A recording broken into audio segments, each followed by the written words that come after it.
Yeah, so there was an interesting article last week talking about how 22% of how builders had canceled 22% of the projects. This is Canada wide.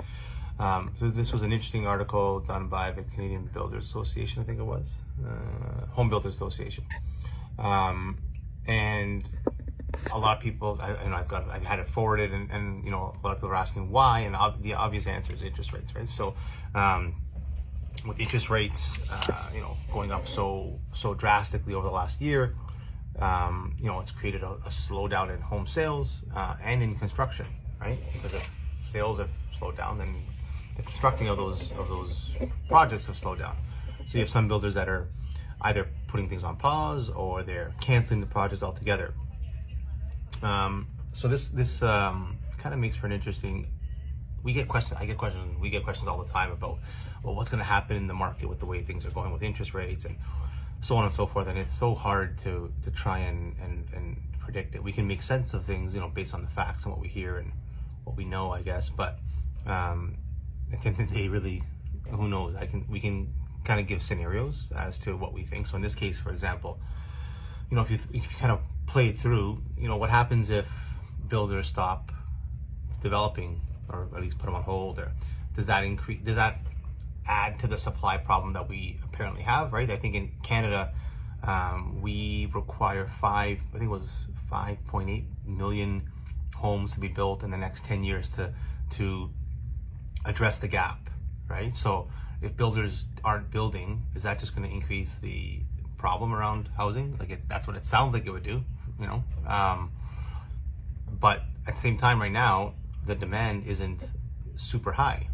So why is that? If there's a shortage, why aren't we seeing more? Is it just because of affordability? Are people just taking a pause? Are they renting instead? And even if they're renting, what happens when these projects aren't developed, or investors who have previously purchased condos and so forth in order to rent them out don't do that, and then the renting pool of property is also diminished. Does that then increase the demand for rent?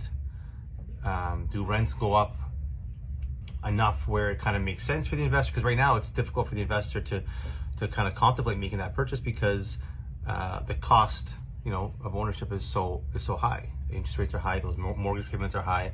Rent has increased, but has it increased to the point where it makes sense? I don't think so, not yet. So do rents go up enough to make the cash flow make sense? I mean, in GTA, investors typically don't purchase for cash flow; they're purchasing for capital appreciation. But obviously, right now, capital appreciation isn't where it was, right? And that'll most likely go up. It'll once things stabilize and interest rates are back to a normal environment. So that appreciation will go up. It will be there, not at the rate it was. So is there a balance between capital appreciation and cash flow? So many scenarios to really play out, right? And it's so hard to predict what will happen. But really, let us know what your thoughts are. I'm really curious to hear, anyone's feedback. Realtors out there, investors. It's a really, really interesting time, and we still don't even, we still may have other rate increases in the coming months, which will add to the unknown. So let us know your thoughts.